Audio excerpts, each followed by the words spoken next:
there was a stabbing incident. People started tweeting about it, later termed misinformation and disinformation, that he was a Muslim.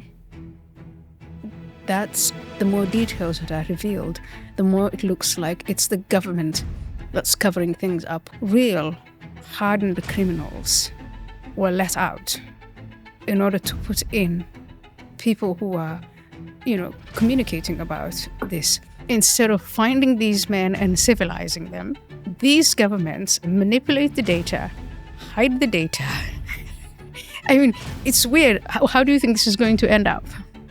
How do you think this is going to end up? The policies of multiculturalism, those policies are not working out. Those who don't want to assimilate, we can't carry on like this. No one is saying that the majority of Muslims are terrorists. What we are saying is, what is Tommy Robinson doing? He's just articulating.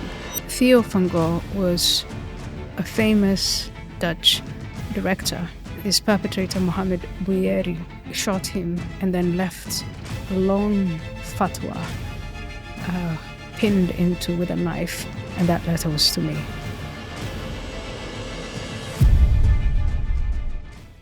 We're in a strange position in the UK with regards to free speech and immigration, and those two things conflated a little bit in a stabbing of 3 kids that took place in Southport. Can you, just for those who maybe non-Brits, tell us what happened and where we are with that?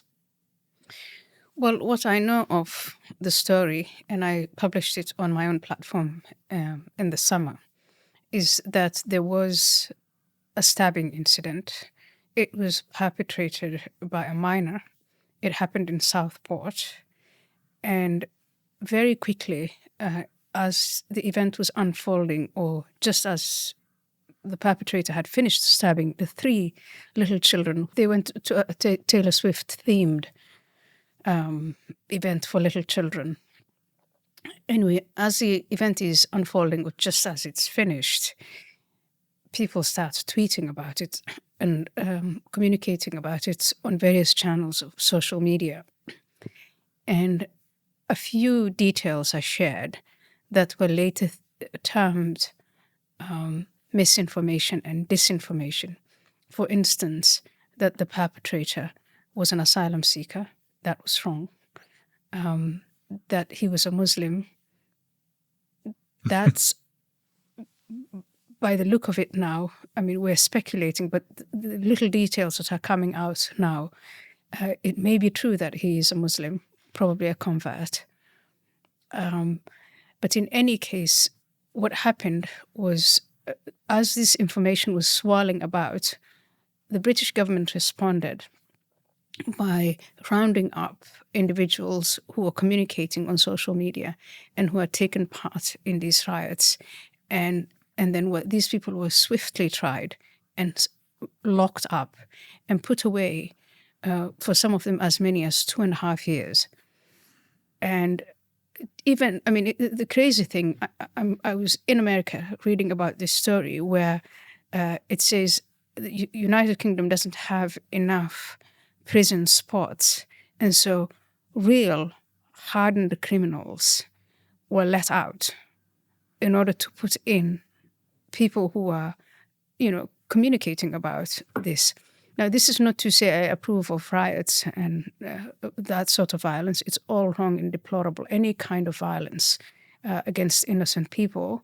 But I think that if you just read the story, the way it was reported in the British media, I think it's quite obvious that it was a censorship effort more than that it had to do anything with disinformation. And in fact, the more details that are revealed, the more it looks like it's the government that's covering things up or disinforming, engaged in disinformation about this incident. This is quite frightening. And I think, as you allude to, we can't say too much. And I also understand that to an extent, because we don't want to perjure the case, which keeps being pushed back, which is very frustrating given how fast those who apparently spread disinformation were tried. And yet for this kind of violence, we have to wait and wait and wait. But did you feel also that this might be some sort of government collusion? Because it does appear, I should say, I mean, even the Telegraph, quite mainstream newspapers have now reported that this person was found with Islamic propaganda. So, we're not supposed to say one way or another, but that is what is being reported by mainstream newspapers now. It feels like a kind of collusion by the government, not just in this case, but in many, to point the finger at the so-called far right and to ignore what might be happening with Islamism right now. Does that sound right to you?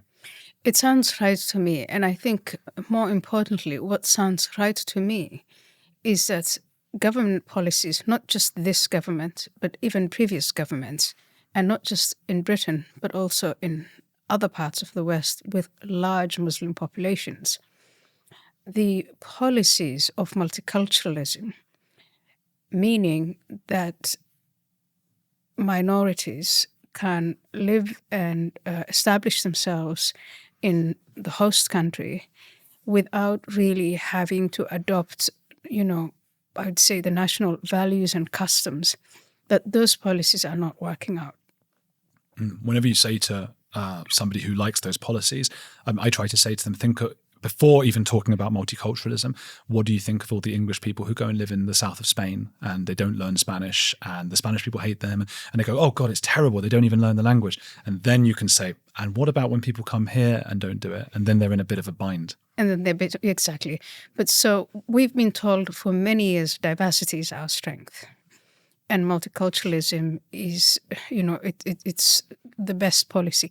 I know that some European leaders like David Cameron when he was Prime Minister and Angela Merkel when she was Chancellor, they came out after a number of terrorist attacks and after a number of people were sneaking out of Britain and Germany to go and join ISIS, the Islamic State of Iraq and Syria, and said, oh, multiculturalism doesn't work. But the multiculturalist informed policies or inspired policies are still in place. The open borders. The fact that radical Islamist groups like the Muslim Brotherhood can have their mosques and Islamist centers and schools and an entire infrastructure where they can indoctrinate Muslims, where they can convert non-Muslims, all of that's in place. So those policies have remained untouched, even though some of the leaders have said that multiculturalism doesn't work.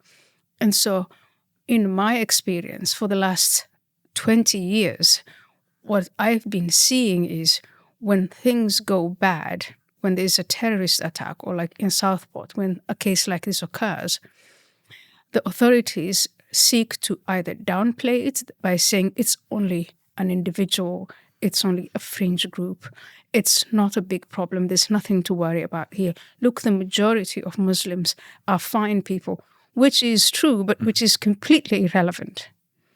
Because no one is saying that the majority of Muslims are terrorists or that the majority of Muslims don't belong here. What we are saying is there is a foreign ideology and a foreign culture that seeks to subvert the national identity and the national culture. That's what we want to talk about. And so you can't say all cultures are equal. They are not equal. There is a dominant prevailing culture of the host nation. And if you don't promote that from childhood onwards, things will go sideways. And when they do go sideways, these governments' go-to has been to censor the public. And that censorship initially was a form of cancel culture. Go back to the days of Enoch Powell, when he lamented the fact that you could have rivers of blood if things go like this. And Enoch Powell, who was channeling the emotions and the sentiments and the grievances of his own constituents, was saying, if we carry on like this, with this level of immigration, we are going to have race riots. We are going to have forms of, violence that's unattractive. And the response to that from the establishment was to ostracize him. So that was the form of censorship that was used for a long time. To ostracize, to stigmatize, to declare people radioactive. Those individuals were made untouchables, outcasts. And then every country has its own outcast in this case. And then as time went on, we are seeing for the first time with Keir Starmer in the English-speaking world, where it's taken from simply ostracizing, outcasting people, canceling people, deplatforming people, to actually putting them in jail. That's really radical. I know countries like Germany have done that. I've seen a whiff of that in Denmark. This came with the introduction of the so-called hate crimes, where it's what you say and what you write, speech that was innocent and part of the national discourse, was criminalized.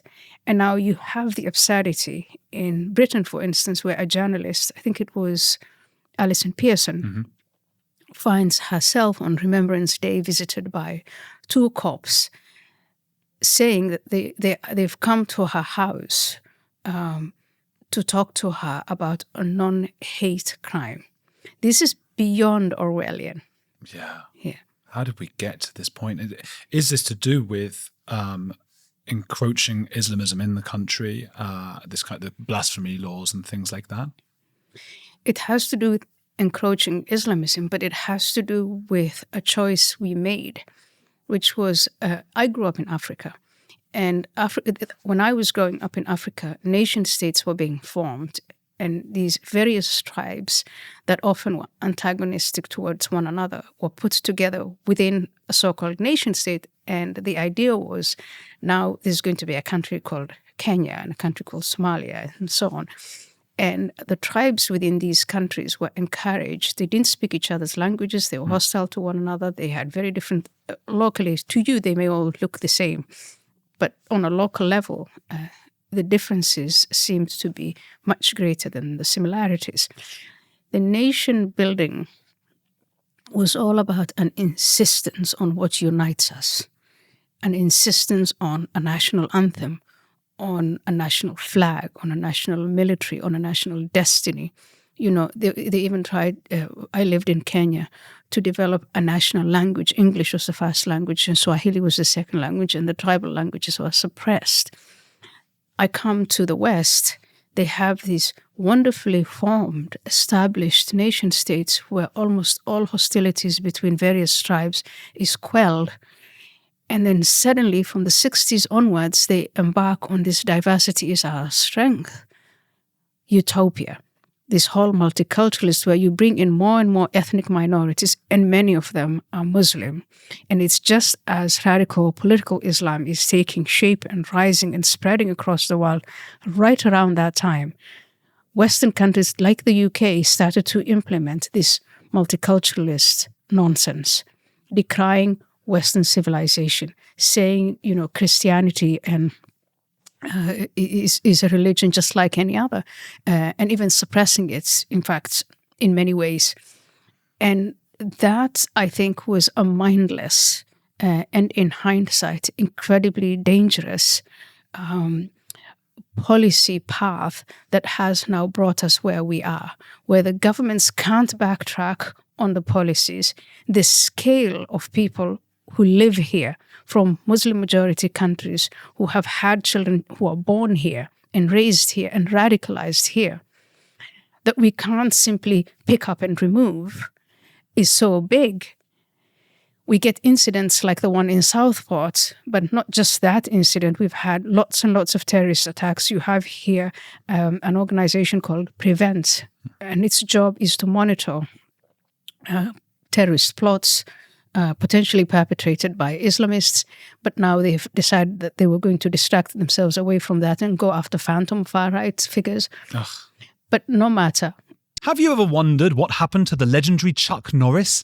I recently saw a video he made and I was shocked. He's in his 80s and still kicking butt and working out and staying active. What's even more shocking is he's stronger, can work out longer, and even has plenty of energy left over for his grandkids. He did this by just making one change. He says he still feels like he's in his 50s. His wife even started doing this one thing too, and she's never felt better. She says she feels 10 years younger. Her body looks leaner and she has energy all day.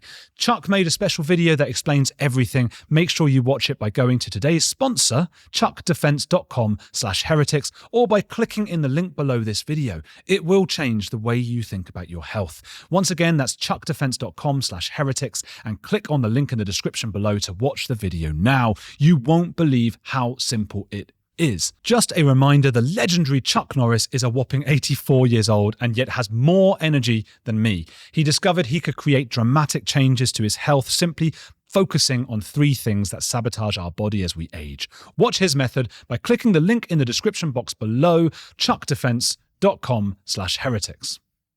The point is, multiculturalism really has failed. And I think we should go back to this emphasis on national unity. And, the culture of the majority should dominate. And I think that we need to start campaigns of really assimilating these people, and those who don't want to assimilate. I think we have to start thinking about options of what to do. But we can't carry on like this, because the more we carry on like this, the more censorship. And you know what happens when you push these sorts of resentments under the carpet, you try to suppress them. I know them from African countries. I know them just from recent history, which you can read, the former Yugoslavia. Things explode. Yeah. And I think that's where we are. It is either, going down on this censorship path, which is just not going to hold, or the confrontation of different ethnic groups. We've seen some of that again in the UK, in places where, all sorts of enmities, long-held feuds have been imported here. Hindus and Sikhs fighting against Muslims. That's, Kashmir in Birmingham or Lancashire. Eritreans versus Oromos. Various Somali clans in Minnesota. You see all of these groups. And so I think the whole idea of multiculturalism and diversity is our strength is just a utopia. It doesn't work. Is there a difference, though, between multiculturalism and racial diversity? Because I think people conflate those ideas sometimes. There is diversity of all kinds, but I think emphasizing those differences is counterproductive. It just leads to entrenching the existing divisions, the zero-sum tribalist attitude. That's what it does. When you emphasize national unity, what you're saying is we're all equal before the law. We have a shared destiny, I hope, and that we can all share in this big economic pie that we'd like to grow and grow, and everybody needs to contribute to the best of their ability. That's what you're emphasizing. But if you don't emphasize that, you're going to get all these different ghettos that either hate each other or hate the common good, or don't even recognize the common good.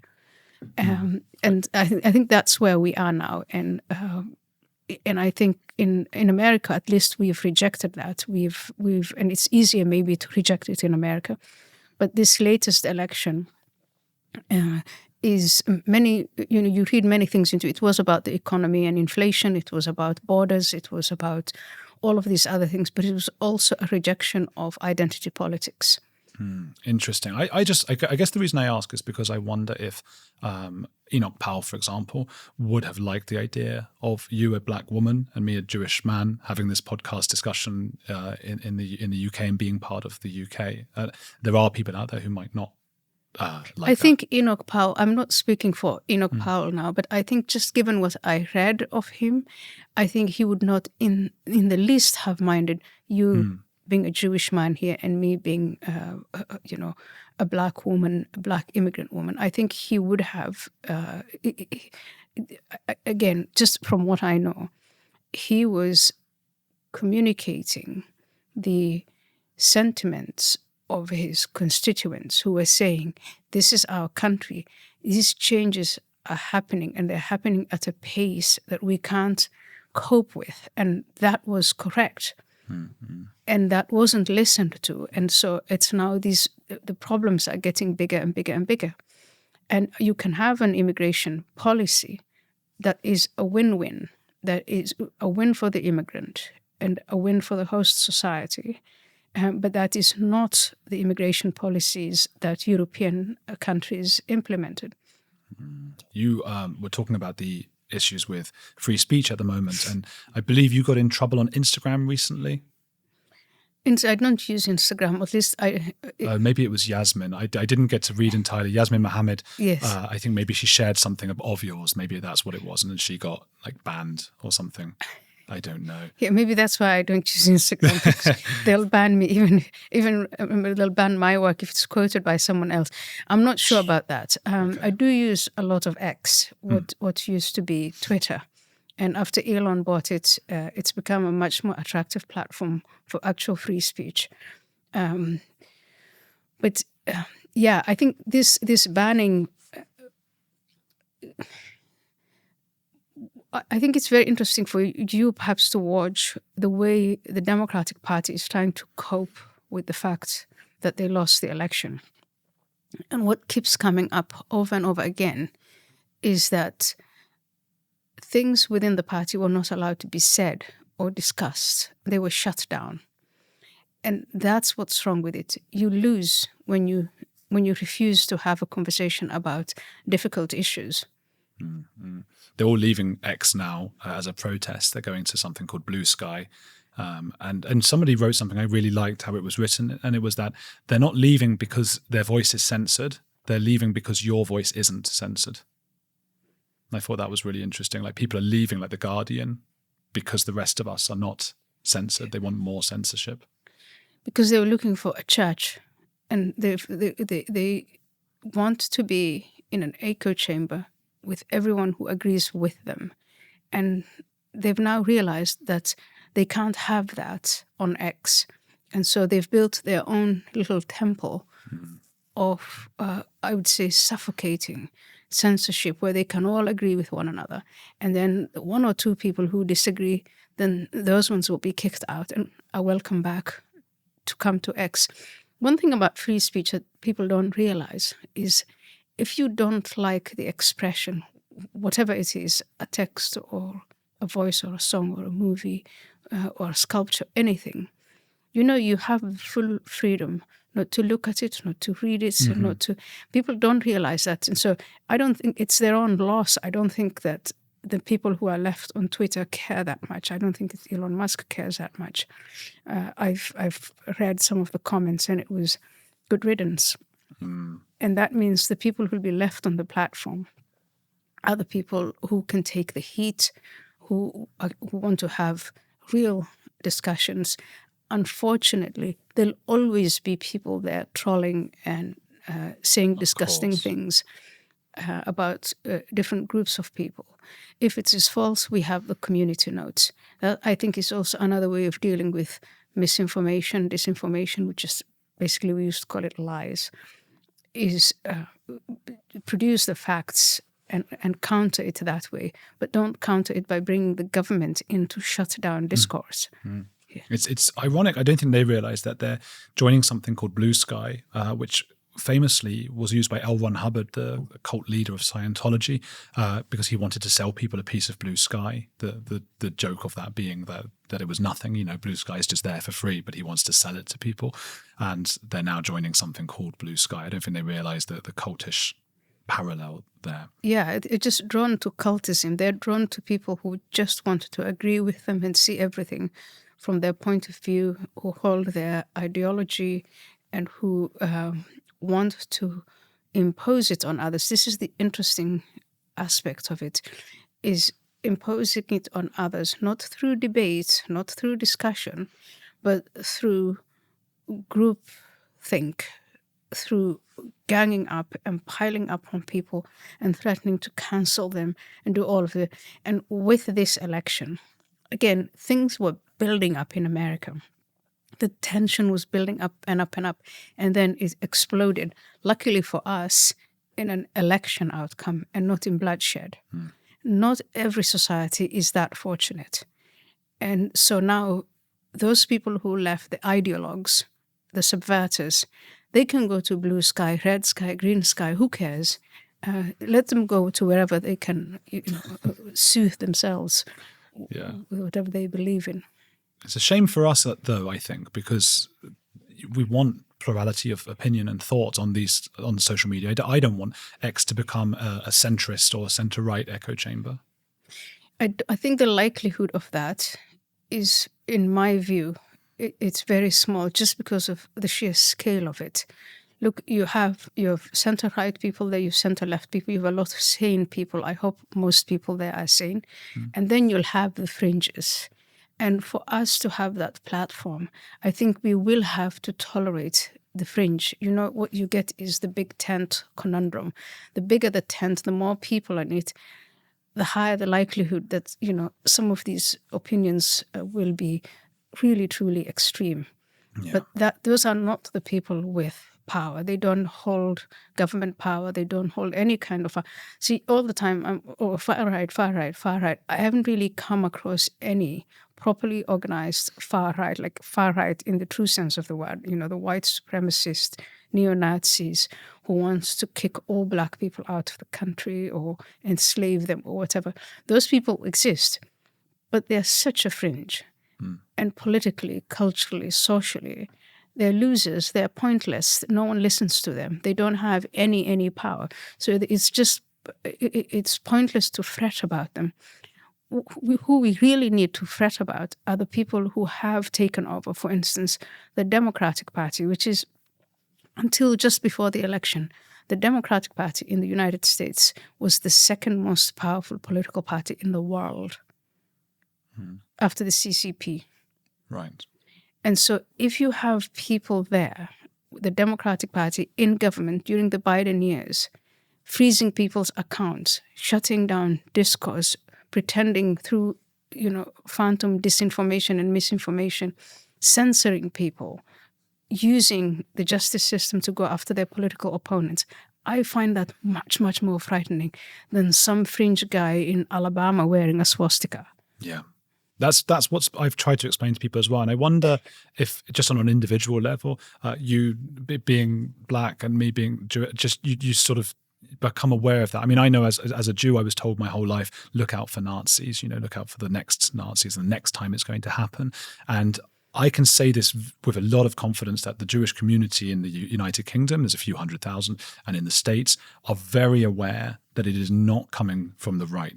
Like we're not even looking there now. Like, and I feel like sometimes we're a litmus test because we know, and we're seeing which way the wind is blowing right now. It is not the far right that are out in the streets calling to cut the throats of Jews. It is the far left, and they're able to do so without being locked up, without, not that they should be for, well, inciting violence, of course, but I think that has to be a very high, you know, burden of proof or whatever. Yeah, we are always fighting yesterday's war. Yeah. And I think that blinds us to what's happening today. The most radical, lethal anti-Semitism of today is Islamist-driven.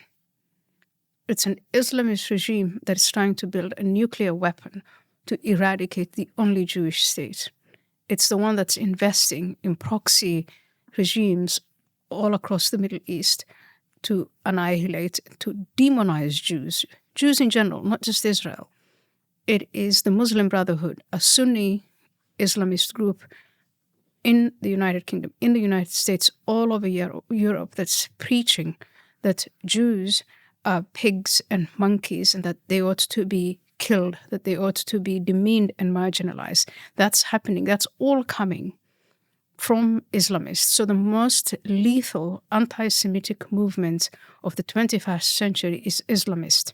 And then it's supported by these radical far-left groups that have invented through neo-Marxism of identity politics that identify Jews as white and identify them as settlers and identify them with Zionism.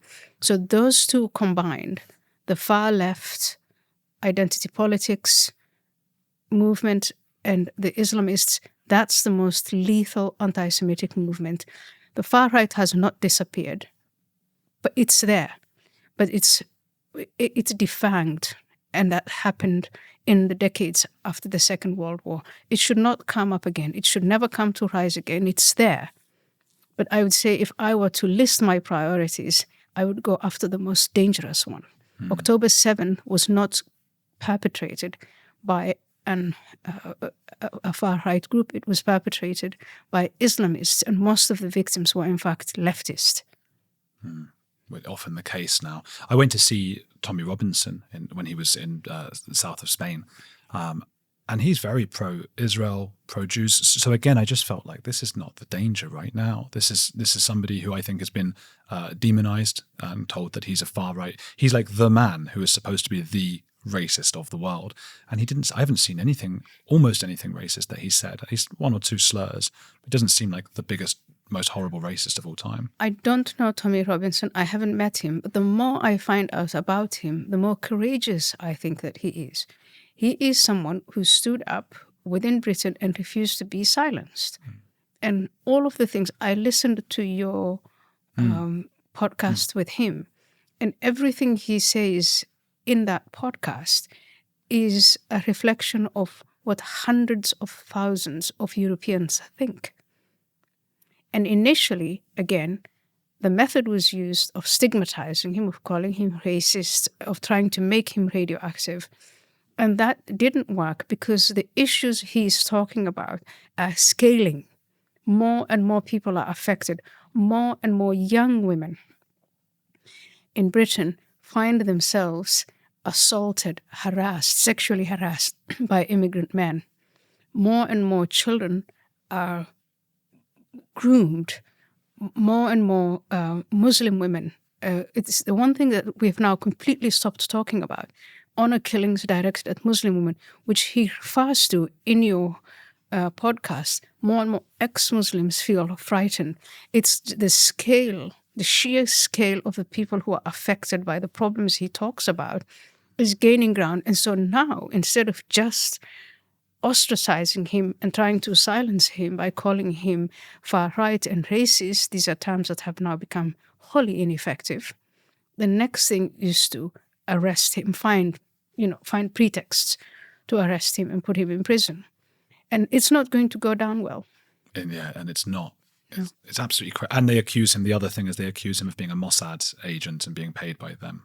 Well, that is it. So the stories that they make up about people, which we all know, it's the ad hominems that kill me. Why on earth do we keep on talking about what the Cassandras are really voicing? They articulate. What is Tommy Robinson doing? He's just articulating huge problems that are an outcome of this clash of civilizations that is unfolding on our streets and in our neighborhoods and schools and everywhere. That's what he's talking about. So why don't we have the government and intellectuals and commentators discuss those problems? Forget about the people who brought them to light. Just let's talk about the issues themselves. Why are women not safe in certain neighborhoods in Britain? Why are children being groomed? But we don't even Why can't we close our borders? We don't even take the stats in this country by ethnicity. Well, that is it again, that the various forms of denial. I ran into that problem in 2018, 2017 when I was working on my book, Pray. And I cared about what was happening to women in the public space. And I looked at different European countries, and it started with, they have the numbers, but they won't share the numbers. But as soon as they see the data that immigrant men, most of them Muslim, harass women, women, do all sorts of things, and that starts to show up in the statistics. So you have groups that are 1 or 2% of the general population, but then that are responsible for 50, 60, 70% of sexual violence. That's horrific. So instead of addressing that problem, instead of finding these men and civilizing them, these governments start to either manipulate the data, hide the data. I mean, it's weird. Why do you think this is going? How do you think this is going to end up? How do you think this is going to end up? I think people are going. You see it everywhere. I hope right now what we are seeing, what I'm observing right now, is that the disaffection with this clash of civilizations, this confrontation between local populations and large numbers of Muslim men, because that's what we're talking about. Not all Muslim men, but large numbers of Muslim men. It's manifesting itself, the disaffection is manifesting itself through elections. People are going to vote, and they're voting in governments, or they're voting for parties and they're voting for policies that they hope will address the problem. But if over and over and over again that yields nothing, then I think what you're doing is you're narrowing down the options that the population can follow. I've seen a lot of voting with your feet, a lot of Europeans. It's weird how many accents you hear in America now. People from Germany, from France, from Sweden, who have relocated their families to America. You go to Australia, same thing. It's weird. People are leaving. You look at I don't have the numbers, but take a look at the numbers of emigration out of the UK. And so there is that, it used to be called white flight. The process of white flight, which started with leaving a certain neighborhood, and then the problem comes to the new neighborhood and you keep going. Now it's really leaving the country and leaving the continent. I mean, think about the brain drain and think about the drain of resources, the result of that. I think it's something like 500,000 are leaving each year. 1.2 million people are coming in from elsewhere and 500,000 are leaving, although not all of the 500,000 are sort of white British people. That's right. I mean, even middle class immigrants who have had enough of the crime, they are leaving too. And people who've had, and it all relates to all these terrible policies, overtaxing people. You keep paying higher and higher taxes, but the problems keep getting bigger and bigger. Yeah. And so, it makes me think of Africa all over again. Because when governments are seen to be useless, people start to organize themselves along ethnic lines, along clan lines. So in that sense, diversity just helps tribalism, which is the very basis of human nature. And so it's just frightening to watch this decline in Europe. In Britain, you had Brexit. Brexit was supposed to pull us out of this enormous bureaucracy in Brussels. We can't make our own laws. We can't get rid of people who commit crimes here because of Brexit. We don't have the last word on our own economic and security policies. So you get out of the EU. Nothing happened. Everybody voted for Brexit, 52% of the population, but not much changed. And some people will say things even changed for the worse. Now you have a government that is said to be thinking of taking Britain back into the EU.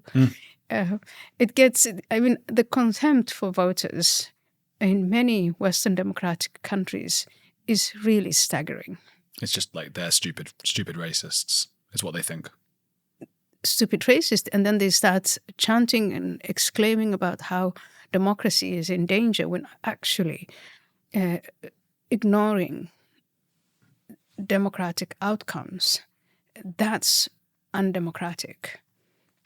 Taking taxes from people and raising those taxes, but not addressing the levels of crime and homelessness. And these are the services that the government is supposed to be offering. Not doing that's undemocratic. Shutting people up and making them radioactive and stigmatizing them and deplatforming, that's undemocratic. Using the tools of the state to silence people, to roll up political parties, to freeze people's accounts, all of that's undemocratic. It's undemocratic and it's inhumane to have women walking on the streets frightened for no other reason than being a woman.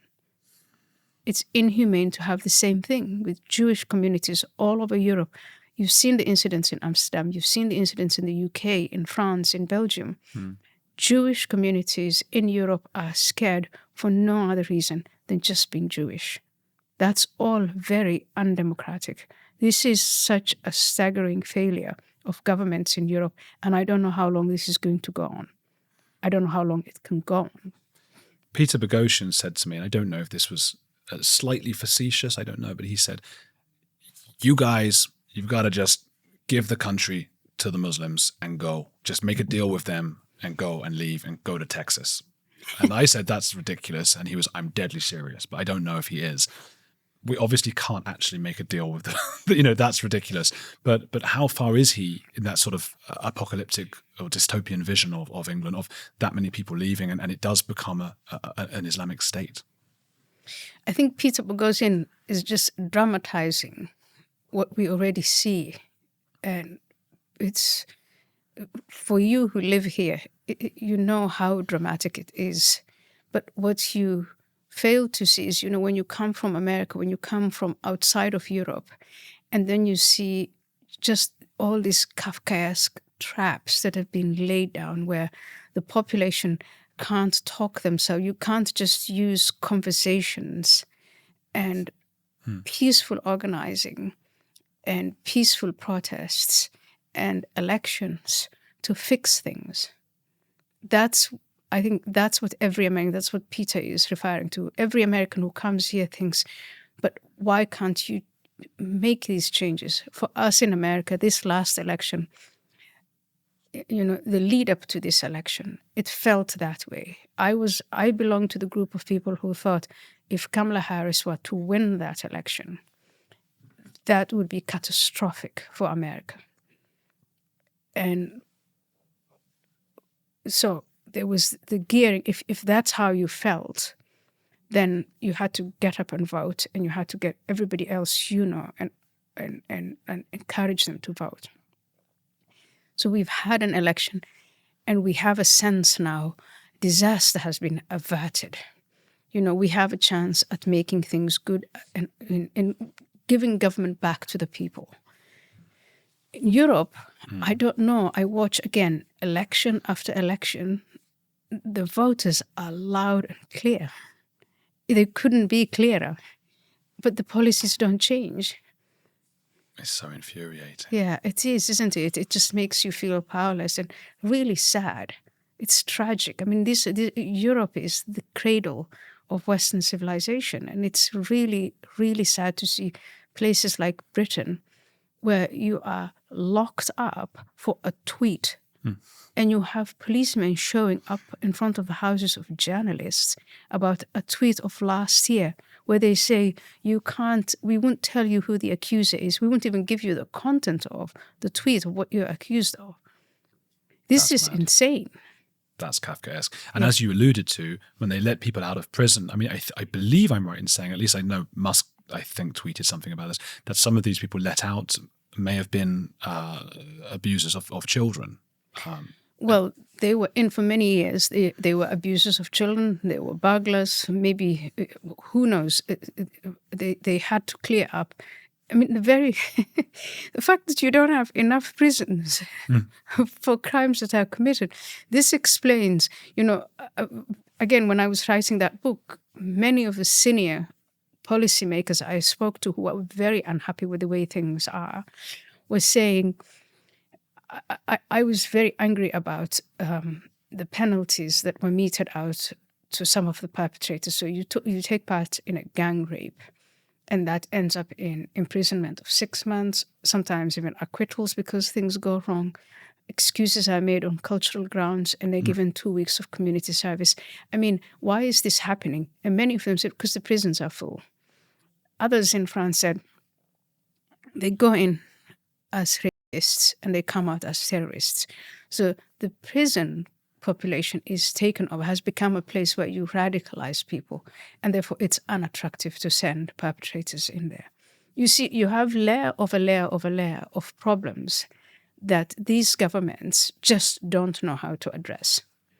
And then you wonder why Americans are suspicious of government. So you have a very large government, you're paying huge taxes, you basically rely on the government and only on the government to address these issues, and the government is failing over and over again. And it's not just one side of the aisle. It doesn't matter whether it's a right-wing government or a left-wing government. They've all failed. I feel like what we're seeing in the States with Elon Musk, for example, now working under the Trump administration, is business people, smart people, people who take risks, who are going to now be able to go and negotiate these incredibly complex global situations. And I listen to you speak and I think, wow, the UK could really do with because the Conservatives and Labour parties, I mean, these are box tickers. These are people who went to all the right schools, then they went to the right universities, and they ticked all the right boxes. And these are not people who think outside of the box. And I think these are challenges now that are way too complex for them. And wouldn't it be wonderful to have some sort of political party in charge where they did consult you when you have this kind of experience, and they did consult Konstantin Kisin, for example, and these people who are smart people who are now big figures on the internet, clearly know how to speak to large audiences and would actually take risks that might get us out of this situation? I think in America, yes, the coin has dropped for a lot of people. I think they've realized, people in the business environment, not just business, but just really smart people who always avoided public service, because going to Washington, D.C. was playing these games, and you get mired in what for a goal-oriented person seems like a huge waste of time. Yeah. And petty games and small interests. And these people want to build big, profitable companies. And so I think now they've realized, given what was happening in the last few years, that they can't just stand on the sideline and hope for the best and have the worst of the worst lead them in government and then lead the entire country, including your profitable companies, off a cliff. So luckily, this change of mind and this taking of responsibility has come. I'm really glad that Silicon Valley, Wall Street, that they're coming to these conclusions and they're taking part in government. Elon, huge example. The guy's just wonderful. Have you met him? I've met him, yeah. He's a friend of my husband. Oh. And yeah, so I've seen him. I've only seen him in the capacity of him wanting to go to Mars.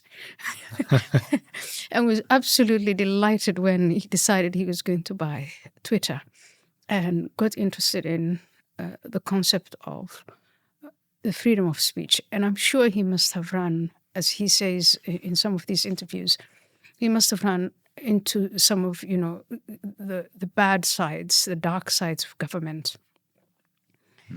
But good, he recognized that, someone needed to stand up to these terrible forces, and he decided he wants to be the one, which is great for America.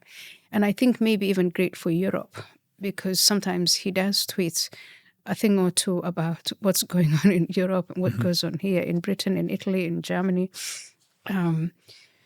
America is really the leader of the West.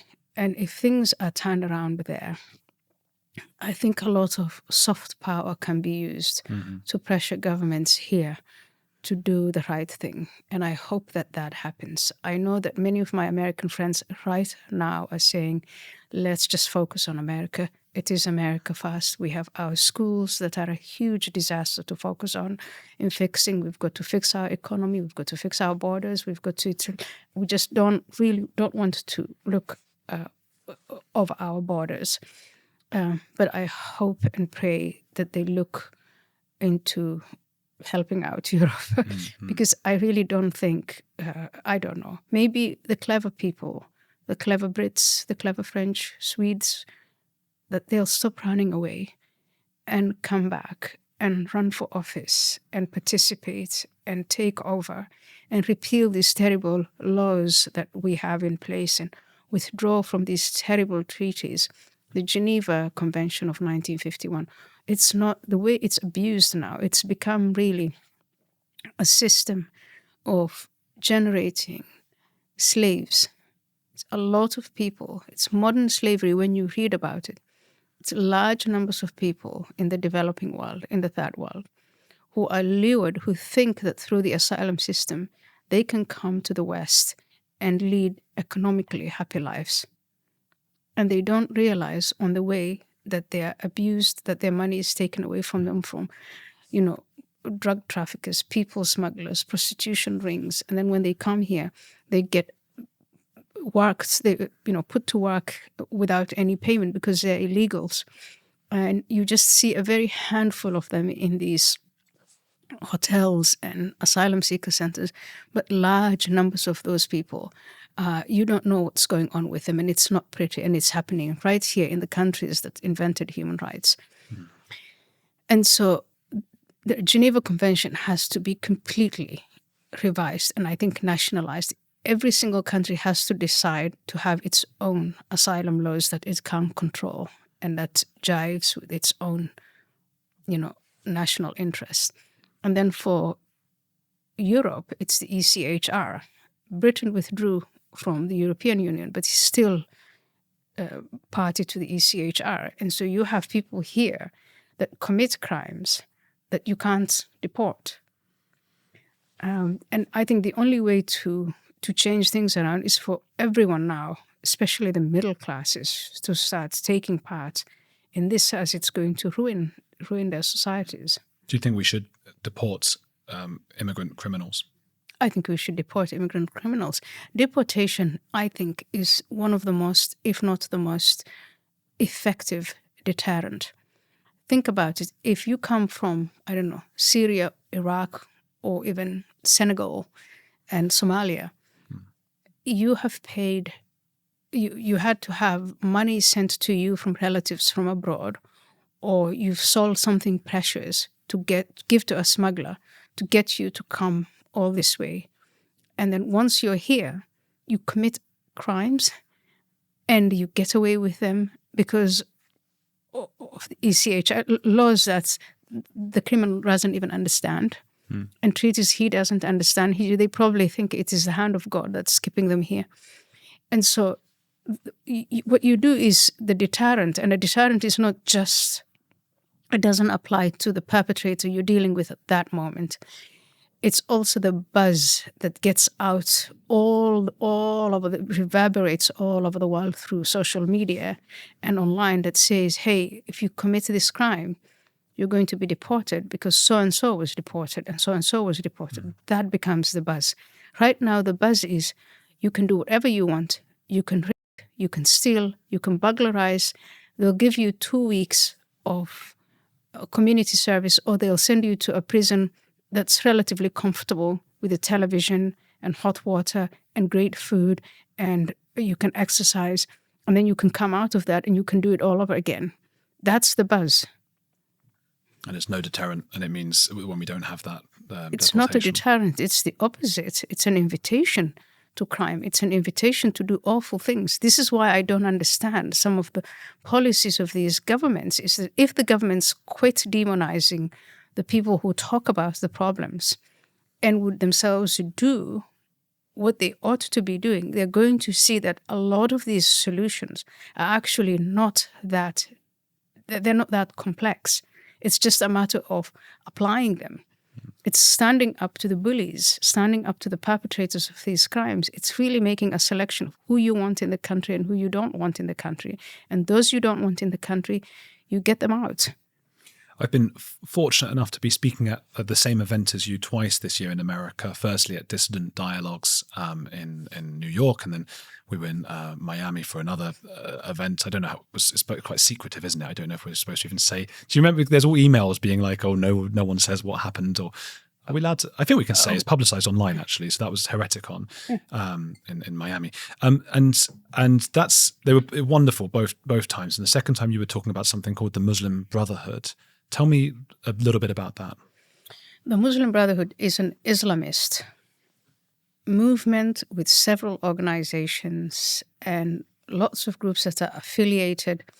And it has, in my view, a jihadi wing, if that's what you want to call it. So people who are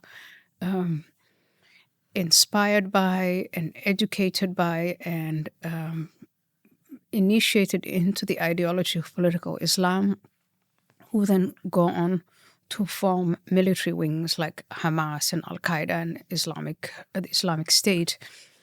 And then you have the so-called, quote-unquote, non-violent. They're non-violent until violence is deemed to be necessary. And they go anywhere from establishing schools and mosques and charity centers.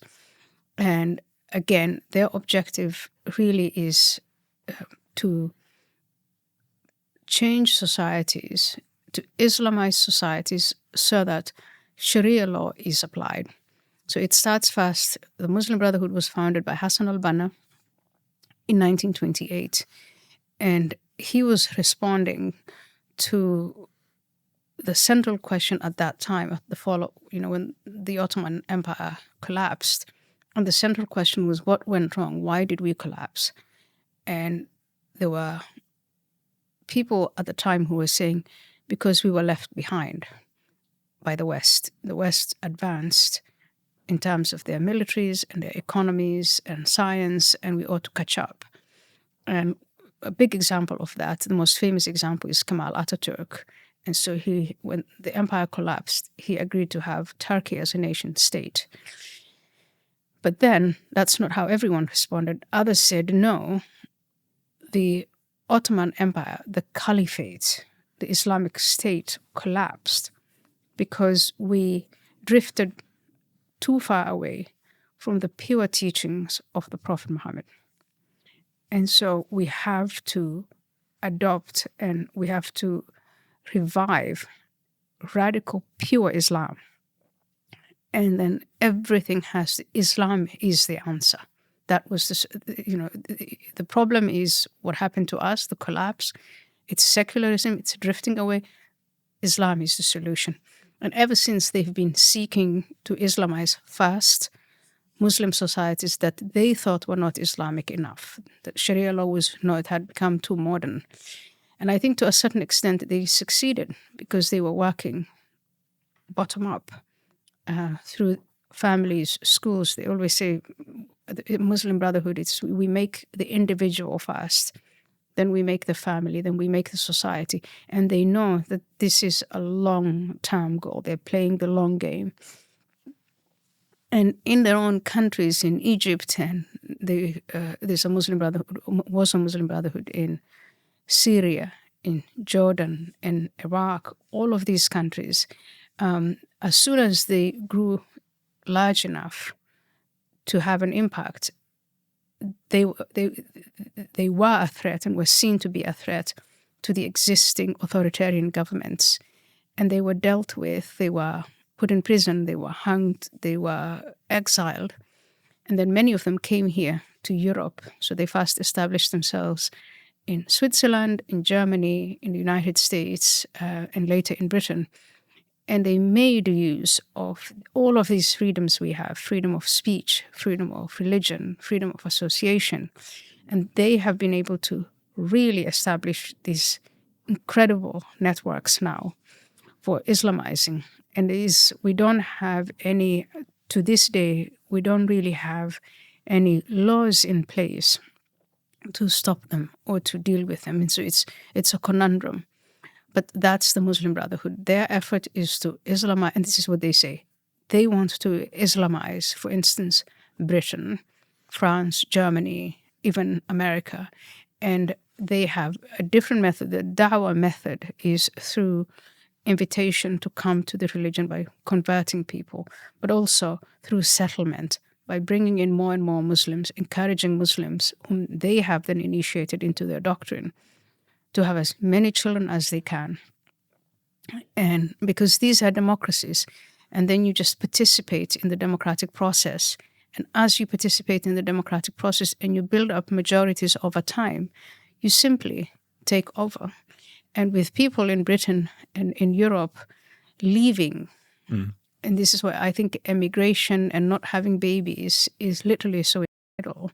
You are accelerating that process, and they are not faced with any counter movement. They're not faced with any way of countering them. The only counter forces that they were faced with was once the jihadi sections started to apply violence. When terrorist attacks were carried out in Western societies, then you have the police and surveillance and monitoring groups, but that is only looking out for violence, and that just doesn't deter them. Then they go down the quote-unquote non-violent path. There's now, I think, in the UK, I think the Islamic population is something like nearly 10%. What percentage does it have to reach? It is growing quite rapidly. I mean, each year, I think we have more Muslims brought into the country than we have Jews already in the country. That's every year, which is extraordinary. it's near 10% now. What percentage does it have to get to until we have real political issues where they can get a political foothold? They already have a political foothold, but I think what you're asking me is to in order to take over institutions, and that is where they take part to the point where they have majorities. I think a fantastic example is Turkey. So when Kemal Atatürk established Turkey, he understood that the primary threat would come from the Islamists, and the job of the military in Turkey was to deter them. And fast forward, the Muslim Brotherhood established themselves in Turkey, but they don't have majorities. And every time they get close to political power, the military or the courts, that was another institution in Turkey that was put in place to deter Islamist takeover of Turkey.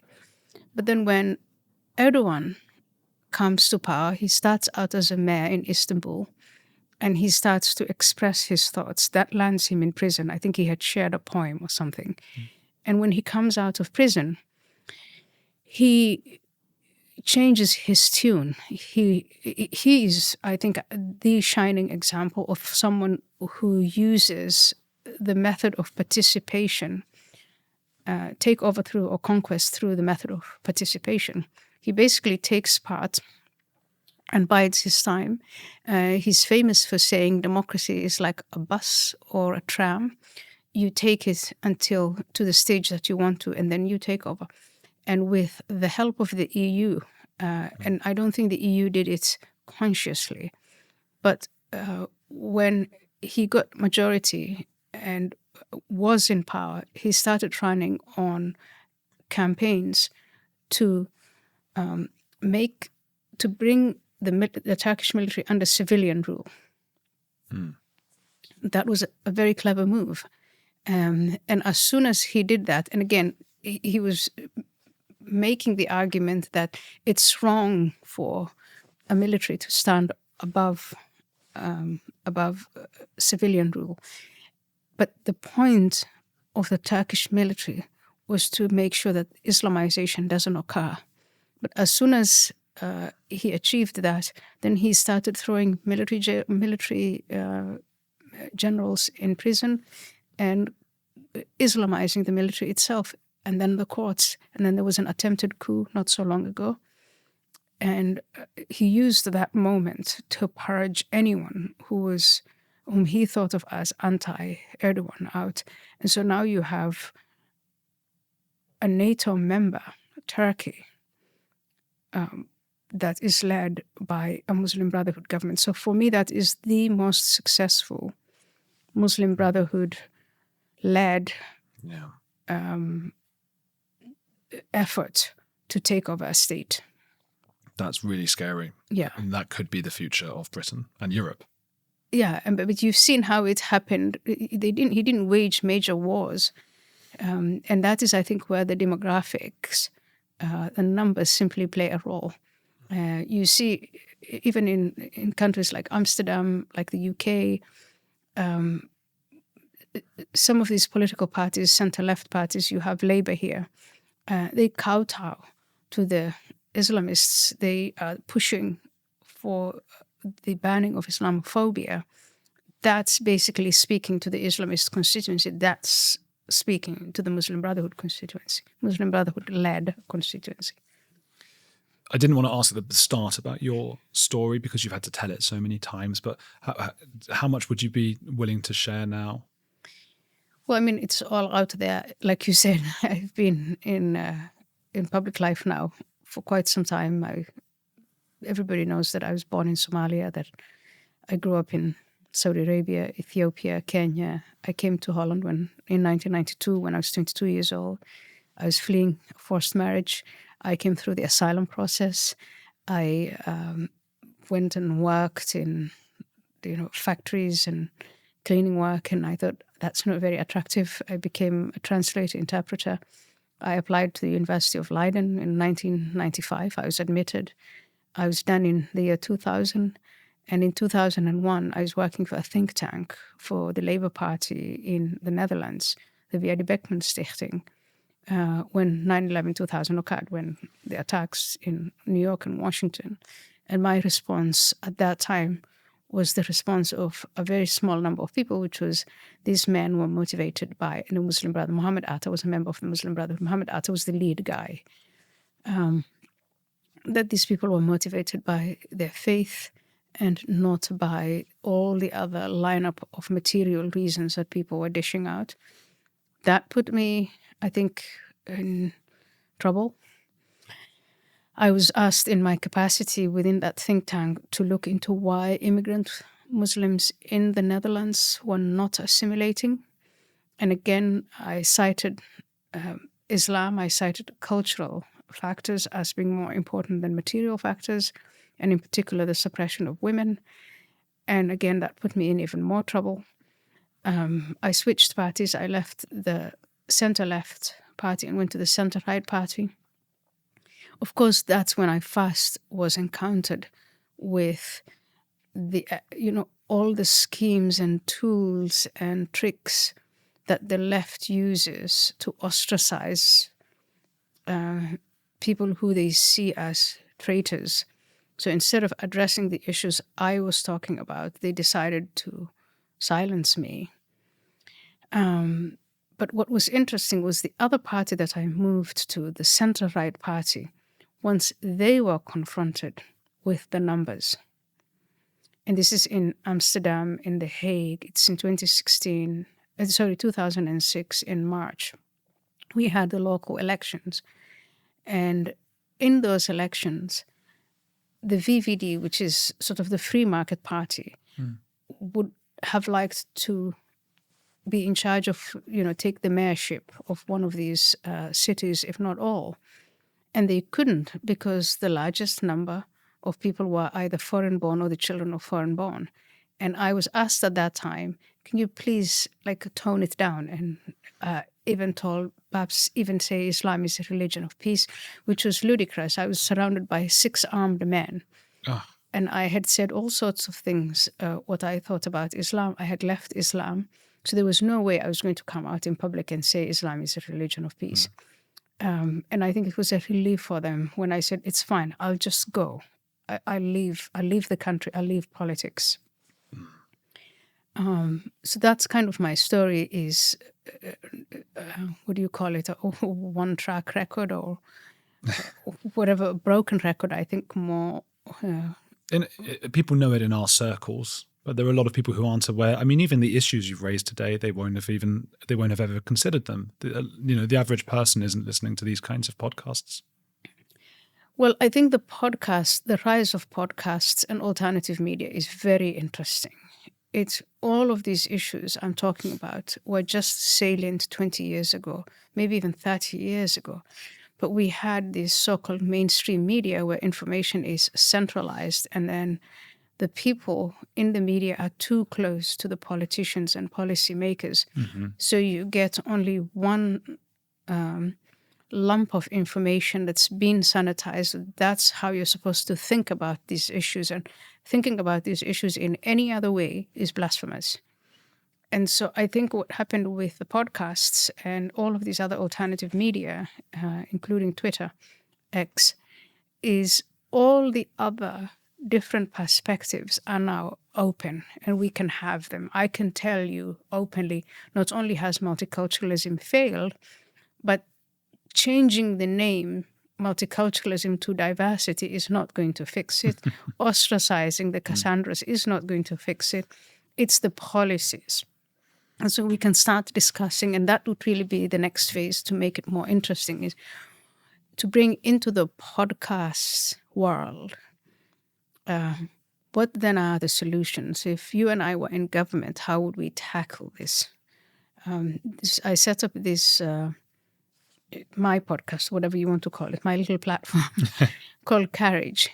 And it's an invitation to ask people, if you don't like the status quo, perhaps we can think about policy proposals that will actually work, that work within the legal system, within the constitutional system, within our system of humanity and decency, but that are effective in dealing with these things.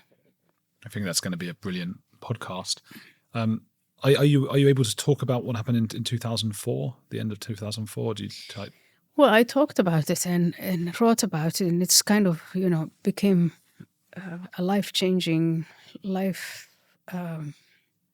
It's even in some ways life hijacking event. Theo van Gogh was a locally famous Dutch director of films. He was a controversial figure. Very early on, really early on, way before 9/11, when people in Holland were talking about why Moroccans and Turks, minorities from Morocco and Turkey, were failing to assimilate, he had pointed the finger at Islam. And because he was a famous figure and he was unafraid, everything he said was like throwing sand in the eyes of the politicians and the media and all the establishment, basically. And he didn't care. He had his own platform through which he could express himself. He was also gifted with words. And so he was able to capture the minds of very many people, even those who disagreed with him. So when I come around and I switch parties, he was also center-left. He famously says, "I voted for you, Ayaan, and I'm counting on you to do these things." And he would have these big confrontations with local groups, some of them even local thugs. There was a man from Belgium at the time who had all sorts of ideas about bringing Islam or having an Islamist takeover. And then at the time I had written a script all based on 5 verses from the Quran on how women are treated. And I was looking to find mannequins, dolls, on which to write these verses to make it visual, what it looks like to be subjected to these. For instance, flog the fornicator. If you commit fornication, flog them 99 times. So I wanted to make that into a visual. And I started talking to museum directors and asking them, how can I need artists to help me with this? And I couldn't find that. And when he heard that story, he said, "You know what, I can do it and I'll find actual women." And we went back and forth and I asked him, "Please, can you not put your name to it, do it anonymously?" And he thought that was the most ridiculous thing. And he said, "No, of course I'm going to put my name to it." And he lectured me and said, you do realize we live in the Netherlands, don't you? And this is not Somalia or some, and then he would use an epithet, that Muslim country. At the time I had security. I had about 6 men at any given moment with me, all armed in 3 different cars, bulletproof. And he didn't have that level of security. He didn't have any security at all. So we made this, he did it, reduced it to 10 minutes. It's somewhere online. And 2 months after this, he was followed on a Tuesday morning on his way to work. He always traveled on his bike. And this perpetrator, Mohammed, shot him, followed him across the street when Theo ran away. And Theo was saying throughout, "Let's talk about this," which again, I think captures the entire, the difference in cultures, in these modern cultures where secular liberal societies talk about problems, and jihadist radical Islamists kill to achieve their objectives. And so these are the 2 forces that are facing one another. And he followed Theo across the street and managed to get him down, finished killing him, took a knife, tried to behead him, maybe even quite managed, I don't know, and then left a long fatwa pinned into with a knife, pinned into the body, into the abdomen of Theo, and that letter was to me. So that's the story, and I think I can't make it more clear, the differences between the two civilizations, the two worldviews, what exactly is clashing here. And I was hoping Theo didn't die in vain. And how do you feel now? That I should continue to talk about this and to carry on trying to get this message across, that we've got to assimilate the Muslim minorities within our borders. And those who don't want to assimilate, those who want a dedicated to Sharia, I think we've got to ask them to go to where Sharia is the law of the land. Ayaan, I've got one more question for you, but first, where can people find your socials or this new podcast? Is there a link to it yet? Yes, carriage.media. Okay. And of course, you'll find it on X as well, carriage.media. Okay, we'll put a link below as well. I hope people go to that. And please tell me, who is a heretic you admire? Long list. Theo von Gogh, whom I just talked about. And then the most courageous, most exceptional man is Elon Musk. And a heretic on so many different levels. I never thought I would say this, but of course Donald Trump is another heretic that I admire, who ran three times actually. I admire people like Peter Thiel. Bill Ackman is another man who came out recently. From my old religion, you have Ibn Waraq. I know that's not his real name, but I don't know if he wants his real name said. Yasmine, Mohammed, the really other famous ones. I feel sad about leaving people out, but there are a lot of people now, more and more heretics in the tech world. I admire Mark Andreessen, who he's not just a heretic, but he also he brings people together. He brings heretics together, just like Michael Solana brings heretics together. So that's also, I think, a big deal. I admire my husband, who was always a heretic. Good save. You remembered him at the end. The husband, you don't want to not say him, but these are some good. Douglas Murray. I mean, now that you've set me off, it's like, let's keep going. Maybe we can put a list. I think one heretic you should have, who I think is really interesting because of the issue of this growing hostility between men and women, is Christina Hoff Sommers. I'll write that down. Yeah, Christina Hoff Sommers is the one who she flagged the toxic feminism that was brewing in universities and that was affecting young women's minds so that they are hostile to everything and angry, hostile to men and hostile to their own society and hostile to the idea of having a family. And they oscillate from thinking of themselves as really aggressive and powerful to having no agency and having, this. So she really is someone to talk to. Fascinating. Yeah. Christina Hoff Sommers. Those are some great heretics. We didn't even get to talk about Christianity, but I'll have to, as an excuse to get you back on next time. People, please go and follow Ayaan Hirsi Ali on all the socials. And also we'll put a link to Courage, her podcast, below. Hit like and keep watching this channel.